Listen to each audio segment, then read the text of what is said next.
بحمدہ سبحان اللہ العظیم۔ سورۃ الانفال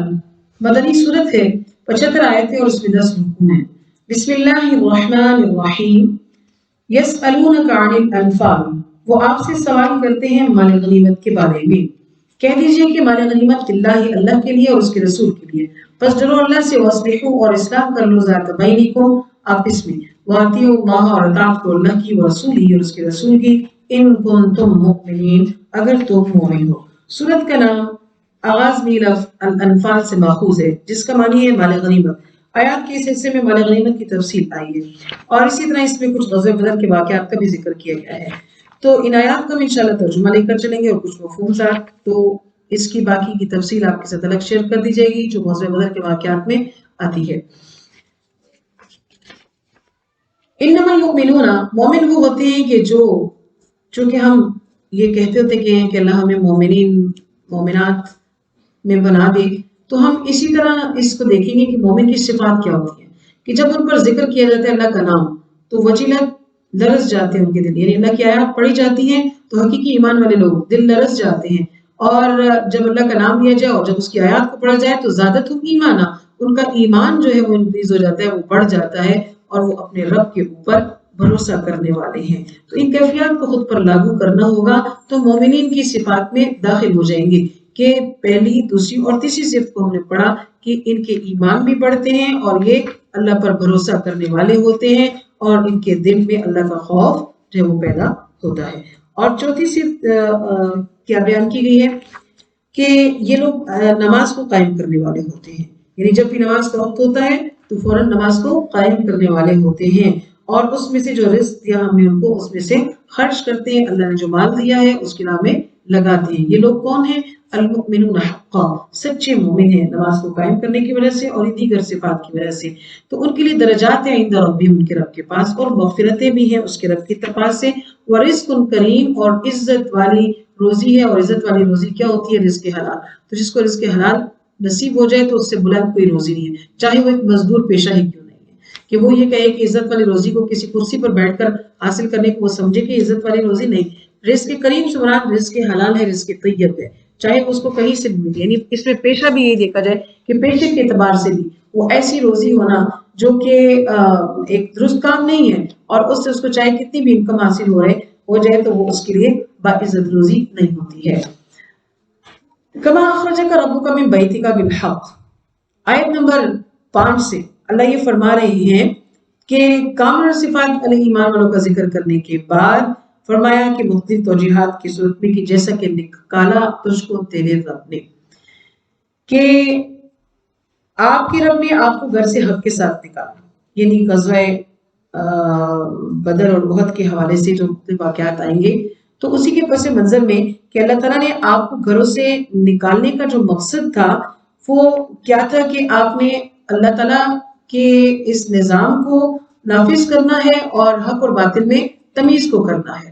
اور جب آپ لوگوں کو نکال رہے تھے اس حق کام کے لیے تو مومنین میں سے بتایا ایک گروہ جو تھا لکارہون، اس کو پسند نہیں کر رہا تھا، یجادلونک فی الحق، وہ آپ سے جھگڑ رہے تھے حق کے بارے میں، بعد اس کی کہ واضح ہو گئی تھی بات، کانما یساقون الی الموت، گویا کہ وہ موت کی طرف ہانکے جا رہے ہیں، وَإِذْ يَعِدُكُمُ اللَّهُ إِحْدَى الطَّائِفَتَيْنِ، اور یاد کرو اس وقت جب دو گروہوں میں سے ایک گروہ جو ہے وہ تمہارے ہاتھ لگ جانا تھا، اللہ نے فرمایا کہ وہ تمہارے ہاتھ لگے گا، اور تم جو تھے وہ چاہ رہے تھے کہ وہ غیر ذات شوکتی، بنا کانٹا لگے ہی تم کو مل جائے، اور اللہ یہ چاہتا تھا کہ حق کو حق کر دے بھی کلمات ہی اپنے کلام سے، اور کافروں کی جڑ جو ہے وہ کاٹ دی جائے۔ یعنی ایک تجارتی قافلہ جو ابو سفیان کے ساتھ تھا، ایک ابو جہل کا قافلہ جو کہ جنگ کی غرض سے مکہ سے آ رہا تھا، تو ان میں سے اللہ تعالیٰ نے اللہ ہی چاہتے تھے کہ مسلمانوں اور کافروں کے درمیان میں یہ ایک مارکا ہو اور حق حق ہو جائے اور باطل باطل ہو جائے، اور بعض مومنین کے دل میں یہ تھا کہ اگر یہ جو ہم اس وقت چونکہ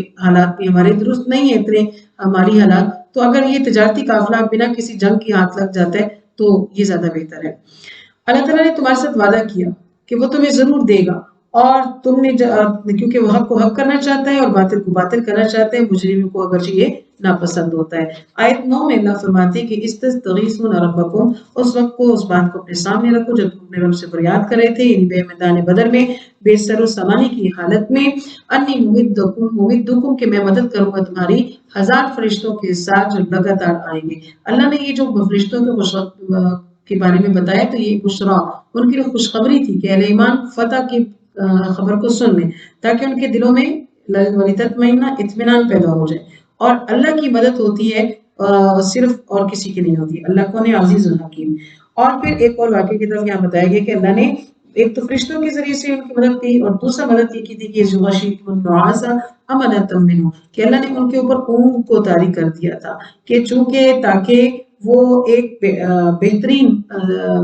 طبیعت کے ساتھ، یعنی جو ان کی تھکاوٹ ہے اور جو ان کے اوپر دشمن کا خوف ہے تو وہ ہٹ جائے، اور وہ تاکہ تازہ دم ہو کر جنگ کے قابل ہو سکے۔ اور آسمان سے نازل کیا تیسرا انعام، آسمان سے ماءً پانی نازل کیا، اور میدان بدر میں پہنچنے کی وجہ سے چونکہ نشیبی علاقہ کافروں نے لے لیا تھا اور وہاں پہ پانی بھی کافی تھا، مسلمانوں کے حصے میں ریتیلا علاقہ آیا تو اس لیے ان کی سواریاں ٹھیک چل نہیں پاتی تھیں اور ریت میں ان کے پاؤں دھسا کرتے تھے، اور نہانے دھونے کے لیے ان کو پانی کی بھی ضرورت تھی جو ظاہر وہاں پانی نہیں تھا۔ اللہ نے خوب پانی برسایا، اتنا پانی برسایا کہ رحمت نزول ہوئی کہ انہوں نے بھی پانی پیا، ان کے جانوروں نے بھی پانی پیا، اور برتنوں میں بھی پانی جمع ہو گیا۔ اور بارش ہونے کے نتیجے میں جب بارش ریت پہ پڑتی ہے تو ریت جم جاتی ہے، جب مٹی پہ پڑتی ہے تو کیچڑ بن جاتا ہے، تو کافروں کا جو علاقہ تھا وہ کیچڑ میں تبدیل ہو گیا اور مومنین یعنی اللہ کو معجزات کرتے ہیں، مطلب اللہ اپنے بندوں کی مدد فرماتے ہیں۔ تو کیسے فرما دیتے ہیں کہ بندہ حیران و پریشان ہی ہو جاتا ہے کہ بے شک اللہ ہی کر سکتے ہیں، تاکہ وہ پاک کر دیں، نہیں تم وضو کرو، غسل کرو اور پانی دیا تم کو، اور تاکہ یہ کہ جو شیطان کے وساوس ہیں اس بارش کے نزول سے پہلے شیطان جو وسوسہ اندازی کر رہا تھا اس سے بھی تم کو پاک کر دے، تمہارے دل بھی مضبوط کر دے اور تمہارے اقدام بھی جو ہے وہ ثابت کر دے۔ اِذْ یوحی ربک، جب وحی کی رب نے فرشتوں کی طرف کہ بے شک میں تمہارے ساتھ ہوں، فثبت الذین آمنوا، بس ثابت قدم رہو، سألقی تو میں ڈال دوں ان لوگوں کے دلوں میں جنہوں نے کفر کیا تمہارا الرعب۔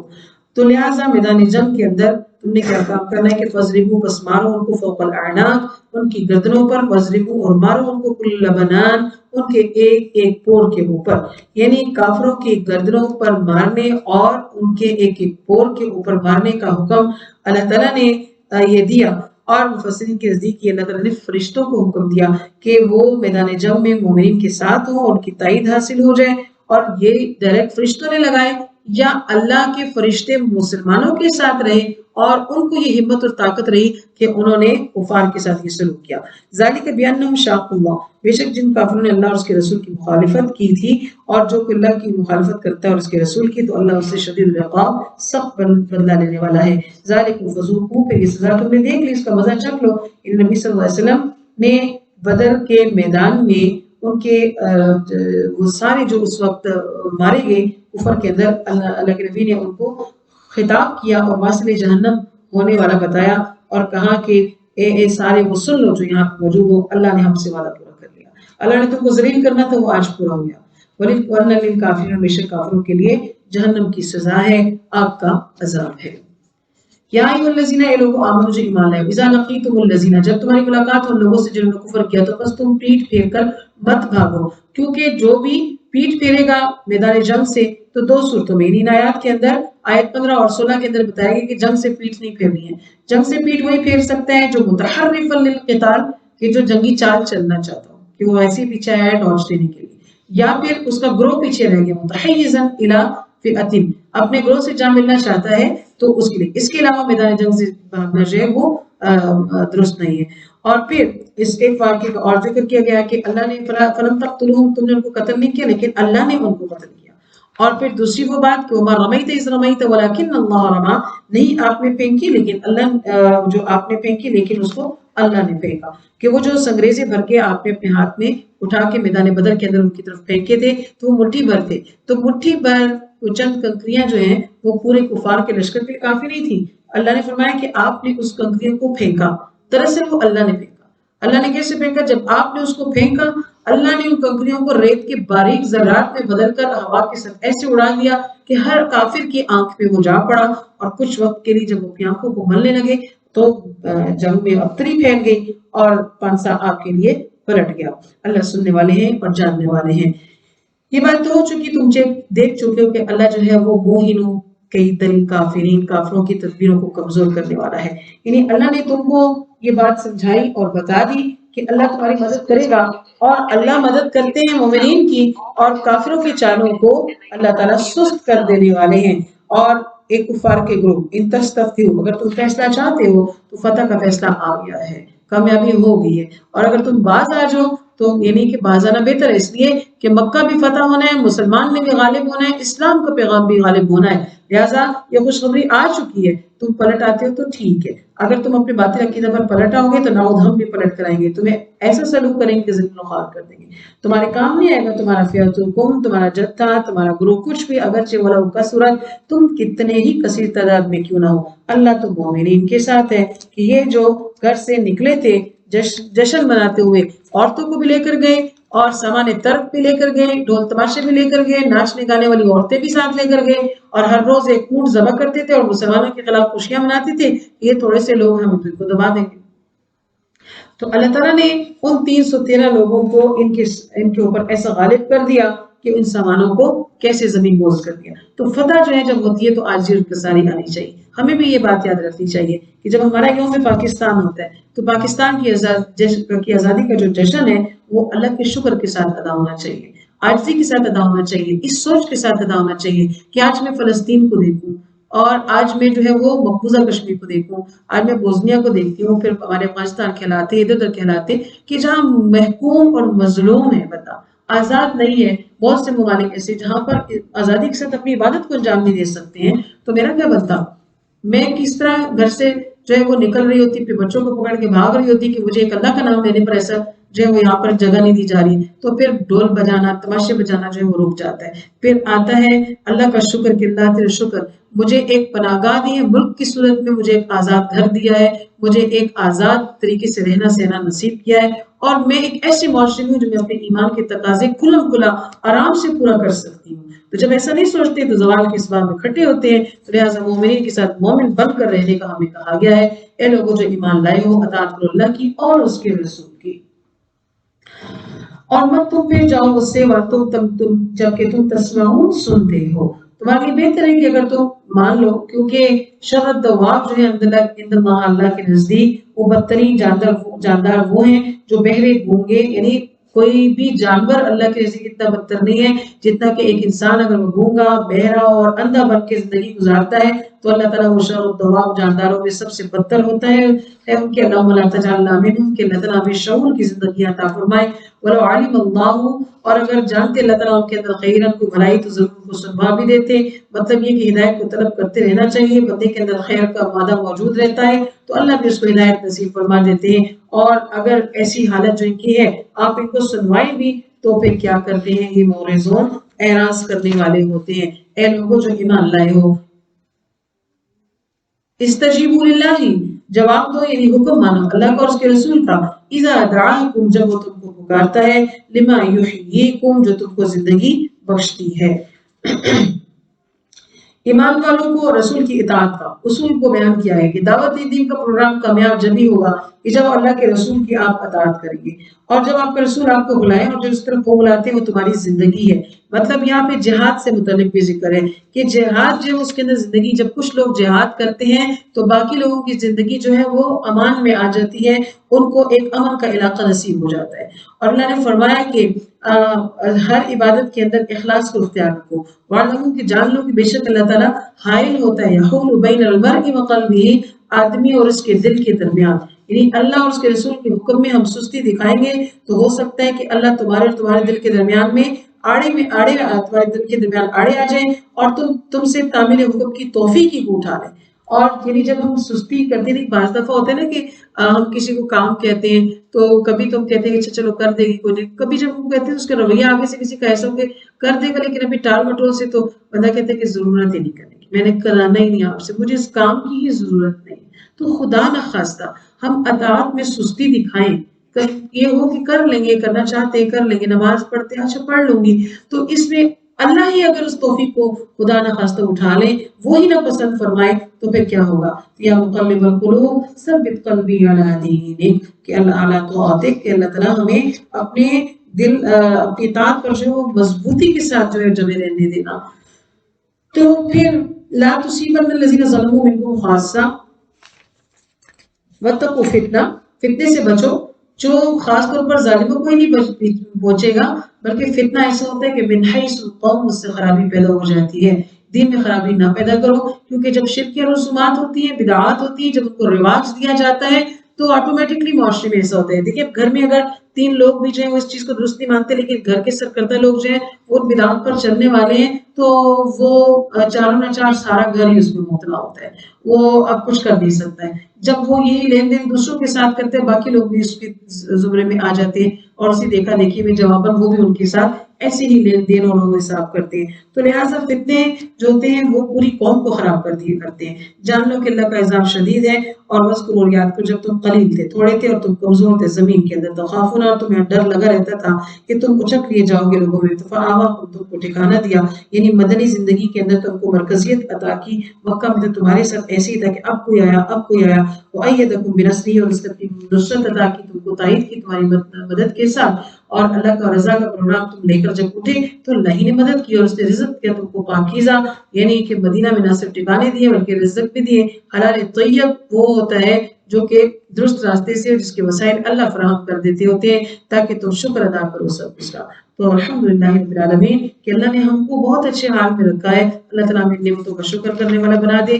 قبل اس کے کہ جیسے وہ مجرموں کی گرفت کرتا ہے تو ہم اس کی گرفت میں نہ آئیں. اے لوگوں جو ایمان لائے ہو، لا تخونوا اللہ، نہ تم خیانت کرو اللہ کے ساتھ اور نہ ہی اس کے رسول کے ساتھ، اور وتخونوا اماناتکم، اور مت خیانت کرو اپنی امانتوں پہ، یعنی تم جانتے ہو. امانت کی پاسداری کا حکم دیا گیا ہے. خیانت کے اندر ہر چیز کی خیانت آ جاتی ہے. خیانت صرف یہ نہیں ہوتا ہے کہ کسی نے ہمیں پیسے دیے ہیں اور اس کے اندر ہم اس کے پیسے جو ہے وہ کم کر دیں یا کچھ ایسا، بلکہ الوہیت کا جو اقرار ہم نے عالم ارواح میں کیا ہے وہ سب امانت ہے. جو شخص اس پر نہیں چلے گا وہ خیانت کا مرتکب ہوگا. کسی نے نماز ٹھیک طریقے سے نہیں پڑھی تو اس نے خیانت کیا. وضو اور غسل میں اگر ٹھیک طریقے سے نہیں چلے تو وہ خیانت کریں گے. جب پاکی کا حاصل کرنے کے لیے غسل کیا جاتا ہے تو خواتین کے ہاتھوں یا پاؤں پر نیل پالش لگی ہوتی ہے جس کو وہ صاف نہیں کرتی اور اس کے ساتھ ہی غسل کر لیتی اپنے طور پر. اچھی خوشبودار چیزوں کا استعمال کر کے پاکی کا غسل کر لیا اور سمجھا کہ پاکی کو حاصل کر لیا، تو یہ خیانت ہوئی. اور جب کوئی منع بھی کرے بتائے تو جانتے یہ نہیں ہوتا کہ بہت کم لوگ ہوتے ہیں جن کو نہیں پتا کہ نیل پالش کے اندر پانی نہیں جاتا ہے، اس سے وضو غسل نہیں ہوگا. بہت سے لوگ جانتے ہوئے بھی ایسا کرتے ہیں اور وہ اس کو لائٹ لیتے ہیں،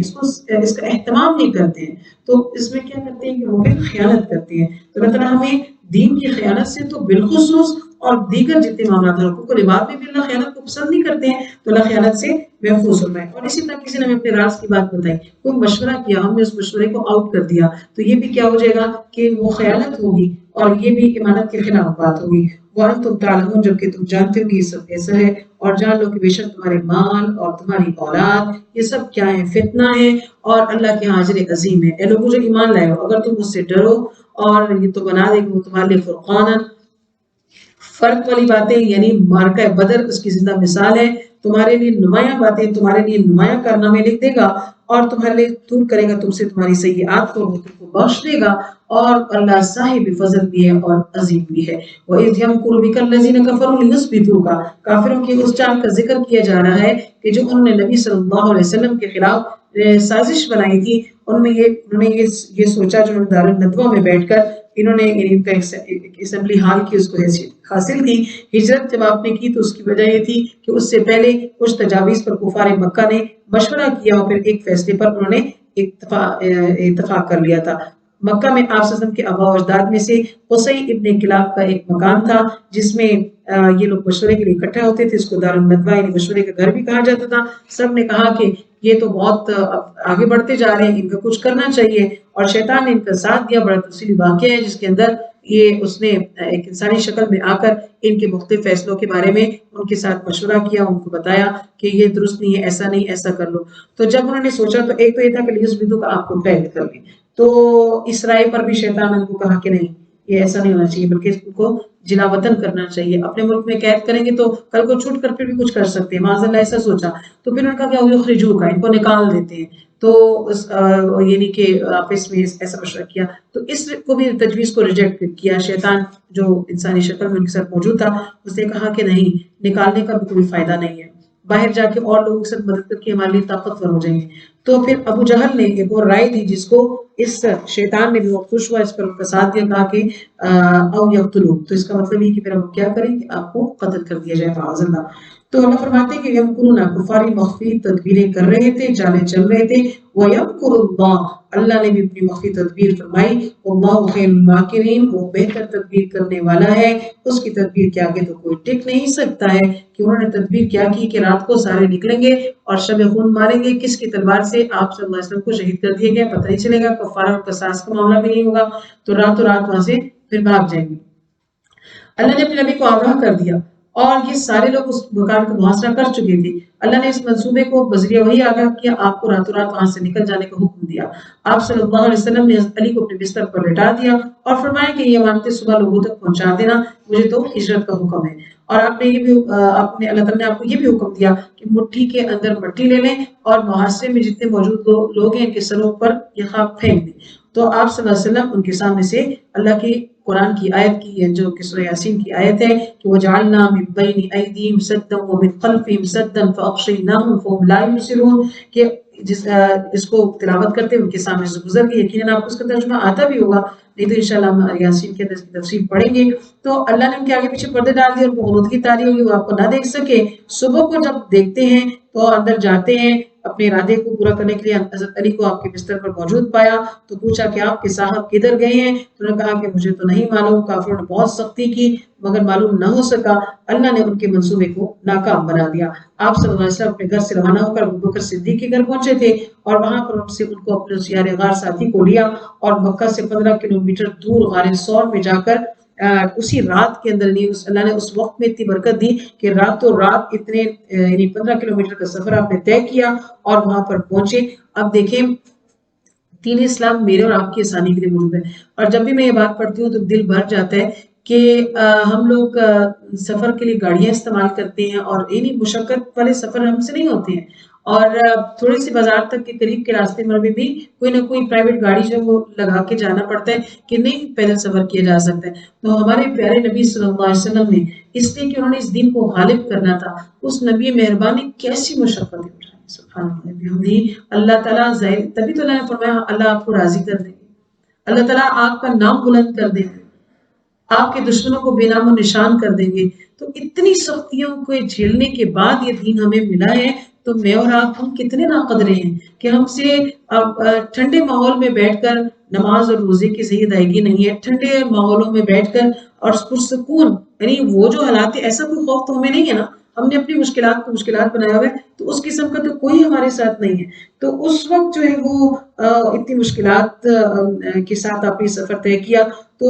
ہمیں اس کی قدر کرنے کی بہت زیادہ ضرورت ہے. تو ورنہ ہم بہت زیادہ شرمندہ ہوں گے اپنے نبی کے آگے اگر خدا نہ خواستہ ہم نے حق ادا کرنے کی کوشش نہیں کی. صبح کے وقت جب کفار کو روانگی کا علم ہوا، مختلف راستوں پر آدمی دوڑائے تاکہ روکا جا سکے، لیکن آپ اللہ کی طرف سے، اللہ کے حکم سے، اللہ کی حکمت سے 3 دن تک غار ثور میں مقیم رہے اور ایک معلوم ہی نہیں ہے، راستہ ہی نہیں پتا. پہلی بار مدینہ، جو لوگ مدینہ آتے جاتے ابھی آنے جا رہے تو وہ بھی اس راستے کو نہیں سمجھ سکتے. جس راستے پر آپ صلی اللہ علیہ وسلم مکہ سے مدینہ کی طرف راستے پہ روانہ ہے اسی پر اب سڑک بنا دی گئی ہے، شہر ہجرت کہلاتی ہے. تو اس راستوں پر میرے پیارے نبی گزرے، جب وہاں سے گزرے تو ان کی تکلیف کو محسوس کریں. جو پہاڑ سے اترے پھر پہاڑ پہ چڑھے، ہم تو اسموتھ گاڑی اور ایئر کنڈیشن بس کے اندر جا رہے ہوتے ہیں. تو پھر مدینہ طیبہ کی طرف روانہ ہوئے تو یہ راستہ تھا، اللہ نے مخفی تدبیریں کی اور آپ اس راستے کو جانتے تو نہیں تھے. اللہ نے آپ کے لیے ایسی رہنمائی بنائی کہ آپ سیدھا مدینے کی طرف راستے پر جو ہے وہ پہنچے، اور اللہ تعالیٰ نے ان کے منصوبوں کو خاک میں ملایا جنہوں نے ایسی 3 تدبیریں سوچی تھی. اس کو مارک کر لیں کہ کفار مکہ نے آپ کے لیے کیا سازش بنائی تھی جس کے نتیجے میں اللہ نے آپ کو ہجرت کا حکم دیا. اللہ نے ان کو شکست فاش سے دوچار کیا تھا جنہوں نے ایسی چال چلی تھی. پھر اللہ فرمانے آگے ایک اور خصلت کو بیان کرے کفار کی کہ جب بھی ان کے سامنے ہماری آیات کو پڑھا جاتا ہے تو قالوا قد سمعنا، البتہ یہ کہتے ہیں کہ ہم نے جو ہے وہ سن لیا ہے. تو یہ تعصب اور اناد کی بنا پہ کہتے ہیں ہاں جی ہم نے سن لیا ہے، اور وہ کہتے ہیں کہ ہاں سن لیا، لیکن ساتھ میں یہ بھی کہتے تھے کہ یہ جو سنا ہم نے یہ کون سی نئی بات ہے. ایسی باتیں تو اگر ہم چاہیں تو ہم بھی کر سکتے ہیں. نظر بن حارث جو کہتا تھا نا، وہ ایران میں چونکہ بہت عرصہ رہ چکا تھا، تو وہ کہتا تھا کہ یہ آج سمود سے اچھے قصے رستم اور اسفندیار کے میں چاہتا ہوں، میں تم کو سناتا ہوں پچھلی قوموں کے حال جو دلچسپ بھی ہیں، اور یہ اس کو پہلو کی کہانیاں کہتے. وَإِذْ قَالَ اللَّهُمَّ، جب انہوں نے کہا کہ ان كَانَ هَذَا، کہ ہم میں سے جو کوئی بھی حق پر ہے، یعنی اگر محمد کا دین حق پہ اللہ آپ کے نزدیک یا ہمارا، تو ہم میں سے جس کے بعد درست نہیں تو فَأَمْطِرْ عَلَيْنَا، برسا دے آسمان سے ہم پر پتھر. کفار مکہ جب وہ بدر کے لیے نکلے تھے تو انہوں نے اللہ سے دعا کی تھی اور اپنے عقیدے پر اتنے پکے تھے کہ انہوں نے کہا کہ ہمیں ٹھیک ہے، اور اپنے لیے خود بد دعا کر کے گئے تھے کہ اس کے اوپر پتھر برسا دینا، یعنی کہ اس کو عذاب بھیج دینا. تو اللہ تعالیٰ فرماتے ہیں کہ ابھی تک جو ہم نے پتھر نہیں بھیجے تو عذاب ٹالتے رہے، اس لیے کہ خود نبی صلی اللہ علیہ وسلم چونکہ بھی موجود تھے، اللہ عذاب نہیں دے گا ان کو انت فیہم، جبکہ آپ ان میں موجود ہیں. یعنی آپ دشمنوں کے لیے بھی رحمت ہی تھے. یہ پتھر برس جاتے اگر آپ صلی اللہ علیہ وسلم ان کفار مکہ کی بستی میں نہ رہ رہے ہوتے. وما کان اللہ معذبهم وهم یستغفرون، اور اللہ تعالیٰ اس وقت تک ان کو سزا نہیں دے گا جب تک وہ معافی مانگتے رہیں گے. یعنی مشرک لوگ اپنے تمام تقصیر کے باوجود جو ہے نا وہ غفرانہ کا لفظ بولا کرتے تھے. تو چونکہ ان کے عقائد مکس اپ کر لیے ہوئے تھے نا، تو جیسے وہ حج کرتے تھے لیکن بتوں کو بھی ساتھ طواف کرتے تھے، تو اسی طرح وہ غفرانک کہتے رہتے تھے. تو وہ استغفار کرتے رہتے تھے، تو اللہ نے فرمایا کہ تب تک ان کو سزا نہیں دی جائے گی، جب استغفار ترک کر دیں گے تو سزا کے مستحق ٹھہریں گے. اور اللہ فرماتے ہیں کہ اللہ کیوں نہ سزا دے ان لوگوں کی، سزا تو بنتی ہے کیونکہ یہ یصدون عن المسجد الحرام، یہ تو مسجد حرام سے روکنے والے ہیں، اور یہ تو شیطان کے ساتھی ہیں، اور مسجد کا متولی تو وہی ہو سکتا ہے جو متقون ہوتے ہیں، لیکن اکثر ان میں سے نہیں علم رکھتے اس بات کا. وَمَا كَانَ صَلَاتُهُمْ عِندَ الْبَيْتِ إِلَّا مُكَاءً وَتَصْدِيَةً، اور وہ نہیں ہے ان کی عبادتیں صرف یہ کہ عند البیت ہے ان کے گھر کے پاس، مگر مکاء وتصدیہ، سیٹیاں بجانا اور تالیاں بجانا. جب مسلمان نماز پڑھتے اذان ہوتی تو یہ سیٹیاں بجاتے اور تالیاں بجاتے اور عبادات پہ خلل ڈالا کرتے تھے، اور ان کی نمازیں بھی ایسی تھی، شیطان نے ان کو یہ طریقے ان کے دل میں منسوخ کر دیے تھے کہ وہ من گھڑت طریقوں سے ایسی عبادتیں کرتے. اور جب کوئی خالص عبادت کرنے کے لیے کھڑا ہوتا، کوئی صحابی بیت اللہ کے پاس نماز کرنے کے لیے کھڑا ہوتا تو مشرک اس کے لیے دخل اندازی کیا کرتا تھا.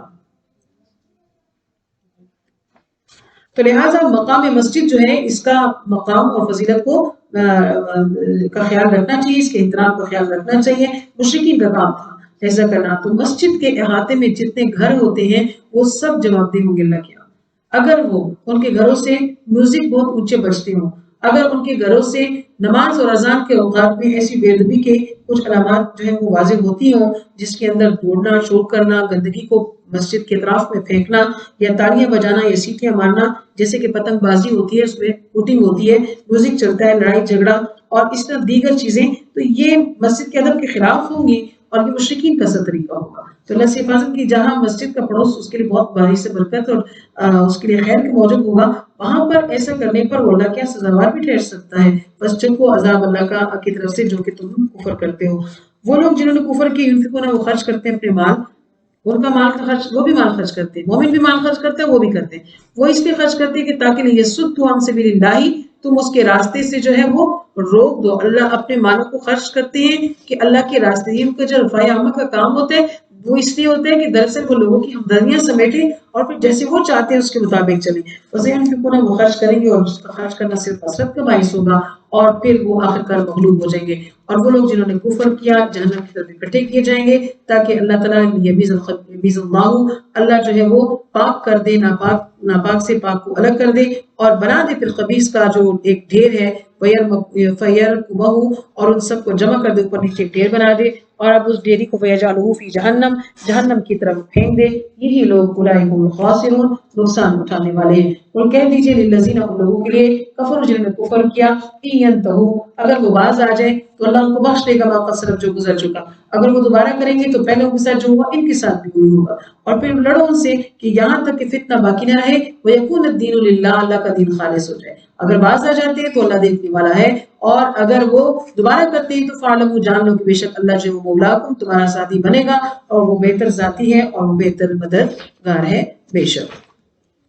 وَاعْلَمُوا، اور جان لو کہ بے شک انما غنمتم، کہ یہ جو مال غنیمت ہے، من شیء، کوئی انما غنمتم، جان لو کہ جو مال غنیمت تم نے حاصل کیا ہے اس میں سے 5واں حصہ اللہ اور اس کے رسول کا ہے. اور پھر رشتہ دار ذی القربیٰ والیتامیٰ، قرابت داروں کا، یتیموں کا، مساکین کا، ابن السبیل، اور مسافروں کا۔ مال غنیمت کی تقسیم کا قانون اس آیات کے اندر آیا ہے۔ اگر تم اللہ پر ایمان رکھتے ہو اور جو کچھ نے نازل کیا ہے اللہ نے اپنے بندے پر یوم الفرقانی فرق کر دینے والے کے دن، یعنی غزوہ بدر کے دن جب یوم التقى الجمعان دو فوجوں کا آمنا سامنا ہوا، اور اللہ تعالیٰ ہر چیز کے اوپر قادر ہے، یعنی اللہ تعالیٰ نے اپنی مددیں ایمان والوں کے ساتھ کی ہیں اور وہ کرتا رہے گا۔ اس انتم بالعدوۃ الدنیا، یاد رکھو اس وقت کہ جب تم اس پرلے کنارے پر تھے، وہ بالعدوۃ القصویٰ اور وہ دوسرے کنارے پر تھے۔ یہاں سے ان آیات کے اندر جو ہے وہ جنگ کا منظر بھی ایک پیش کیا گیا ہے، جس کا ہم نے کچھ مختصر حصہ پہلے پڑھ لیا تھا کہ بارش جب ہوئی تو نشیب کا علاقہ کس کے پاس تھا اور پانی والا علاقہ جو ہے وہ کے بغیر کا علاقہ ان کے پاس تھا۔ تو اس کا یہاں پہ ذکر کیا ہے کہ انہوں نے وہ جنگ کا منظر اور پھر وہ جو دو قافلے آئے ابو سفیان کا اور ابو جہل کا، ان سے متعلق کچھ باتیں، اور پھر وہ کس طرف تھے اور وہاں کیسے معاملات ہوئے، جس کی تفصیل جو ہے وہ آپ کو الگ بھیجی جا رہی ہے انشاءاللہ۔ اس میں آپ اس کے تمام مناظر کو پڑھ لیں کہ اللہ تعالیٰ نے غزوہ بدر کا میدان جو ہے اس کے مختلف واقعات، جیدہ جیدہ واقعات کا اس میں ذکر ہے تاکہ ہمیں ان واقعات سے بھی آگاہی ہو۔ آیت 46 میں اللہ تعالیٰ فرماتے ہیں کہ اے لوگوں جو ایمان لائے ہو، جب تمہارا آمنا سامنا ہو کسی ایسے گروہ سے یا کسی دشمن سے تمہاری ٹکر ہو تو ثابت قدم رہنا اور یاد کرنا اللہ کو، لعلکم بہت زیادہ تاکہ تم فلاح پاؤ، اور اطاعت کرنا اللہ کی، وہ رسول اور اس کے رسول کی۔ ولا تنازعوا، اور مت جھگڑے میں پڑنا ورنہ تمہاری ہوا جو ہے وہ اکھڑ جائے گی، یعنی تم ثابت قدم نہیں رہو گے، کمزور پڑ جاؤ گے۔ واصبروا، اور صبر کرو کیونکہ اللہ تعالیٰ جو ہے وہ صبر کرنے والوں کے ساتھ ہے۔ جنگ اور جہاد سے متعلق ثابت قدمی اور صبر کے اصولوں کو بیان کیا جا رہا ہے۔ ولا تکونوا، ان لوگوں کی طرح مت ہو جانا جو نکلے اپنے گھروں سے من دیارہم، اپنے گھروں سے بطرا اتراتے ہوئے، ورئاء الناس، اور لوگوں کو دکھاتے ہوئے، اور وہ لوگوں کو جو ہے وہ اللہ کے راستے سے روک رہے تھے۔ یہ بھی غزوہ بدر کا منظر کے غزوہ بدر میں یہ لوگ گھر سے بہت اتراتے ہوئے نکلے تھے اور کہنے لگے تھے کہ ہم جو ہے وہ آج ہم بھی غالب ہوں گے اور ہم جو ہے وہ آج فیصلہ کن بات لے کر آئیں گے، اور لوگوں کو دکھا رہے تھے کہ ہمارے پاس طاقت ہے، خوشی کے گیت گاتے ہوئے نکل رہے تھے، اور محفل جمانے کے بجائے وہاں پر جا کر یہ باتیں ان کے لیے حسرت بن گئی اور ان کو موت کا پیالہ پینا پڑا، اور ان کے خوشی کے جو گیت اور گانے تھے وہ ان کے نوحے اور ماتم بن گئے۔ فیصدنا، اور روکتے تھے اللہ کے راستے سے، اور وہ لوگ اللہ تعالیٰ بما یعملون محیط، تمہارے اعمال کو سے خوب اعمال کو گھیرنے والا اس کو خوب جانتے ہیں۔ جب خوشنما بنا دیا شیطان نے ان کے لیے ان کے اعمال کو، کفار کے اعمال کو ان کے لیے خوشنما بنا دیا۔ بنی کنانہ جیسا وسیع قبیلہ جو تھا وہ قریش کے خلاف تھا، اور یہ قریش ہمیشہ اس قبیلے سے ڈرتے رہتے تھے۔ جنگ بدر کے موقع پر قریش کو خطرہ ہو گیا کہ بنی کنانہ مسلمانوں کے ساتھ مل کر جو ہے وہ کہیں ہمارے پر حملہ آور نہ ہو، تو اس خدشے کو دور کرنے کے لیے، چونکہ وہ ظاہر غزوہ بدر میں ہچکچا رہے تھے اس وقت، تو شیطان تو یہ نہیں چاہتا تھا۔ شیطان بنی کنانہ کے سردار سراقہ بن مالک کی شکل میں ابو جہل کے پاس آیا اور اس کو حوصلہ دیا، اور اس نے کہا کہ قریش کی مخالفت نہیں کریں گے اور ان کی طرف سے بے فکر رہیں، اور بوقت ضرورت مدد کا وعدہ بھی کیا۔ ابو جہل نے اس کو سراقہ سمجھا اور مطمئن ہو گیا، اور بنی کنانہ کی طرف سے اس کو خطرہ ٹل گیا، اور جب این جنگ کا موقع آیا تو سراقہ کا ہاتھ ابو جہل کے ہاتھ میں تھا، یعنی شیطان سراقہ کی شکل میں تھا، ابو جہل کا ہاتھ اس نے مضبوطی سے پکڑا ہوا تھا کہ ہم تمہارے ساتھ ہیں۔ لیکن جب فرشتوں کو میدان میں اترتے دیکھا شیطان نے، تو ظاہر ہے وہ ان کو دیکھ سکتا تھا، تو اس نے جب اللہ کی مدد دیکھی تو اس نے ہاتھ چھڑایا اور بھاگنے لگا۔ شیطان ان کو کہنے لگا کہ میں وہ دیکھ رہا ہوں جو تم نہیں دیکھ سکتے ہو۔ اپنی جان کا بھی اس کو خطرہ پیدا ہو گیا، اور اس نے میکائیل اور جبرائیل کی جماعتوں کو مسلمانوں کی حمایت میں دیکھا تو اس کو چھوڑ کر بھاگ گیا، اور اس کے ساتھی اس کو پیچھے پکارتے رہے کہ تم ہمیں دھوکہ دے کر جا رہے ہو۔ تو بہرحال شیطان نے ان کو کہا تھا کہ تمہارے لیے آج کے دن کوئی غالب نہیں آئے گا، لیکن وہ الٹے پاؤں پھیر کر وہاں سے بھاگ گیا اور کہا کہ انی بری ہوں، میں بری ہوں اس سے کیونکہ میں وہ دیکھتا ہوں جو تم نہیں دیکھ سکتے ہو۔ اللہ کا عذاب جو ہے وہ سخت ہے۔ اس یقول المنافقون، اور جب کہنے لگے منافق، اور وہ لوگ فی قلوبہم جن کے دلوں میں مرض تھا، یعنی مرض کس چیز کا؟ منافقت کا مرض تھا۔ تو جب ان لوگوں نے یہ کہا اور جن کو دھوکے میں ڈال رکھا تھا ان کے دین نے، وَمَن یتوکل، اور جو کوئی بھروسہ کرتا ہے اللہ تعالیٰ پر تو بس بے شک اللہ تعالیٰ عزیز الحکیم، زبردست بھی ہے اور حکمت والا بھی ہے۔ وَلَوْ تَرَىٰ، اور تم دیکھو گے ان لوگوں کو کہ اِذْ يَتَوَفَّى الَّذِينَ، جب فوت کرتے ہیں ان کو، ان کافروں کو ملائکہ، یعنی ان کی جانیں نکالتے ہیں، تو یضربون، وہ مارتے ہیں، وجوہہم، ان کے چہروں پر، وادبارہم، اور ان کی پشتوں پر، اور کہتے ہیں کہ وذوقوا عذاب الحریق، چکھو عذاب کا مزہ، اس لیے کہ بما قدمت ایدیکم، جو تم نے اپنے ہاتھوں سے آگے بھیجا،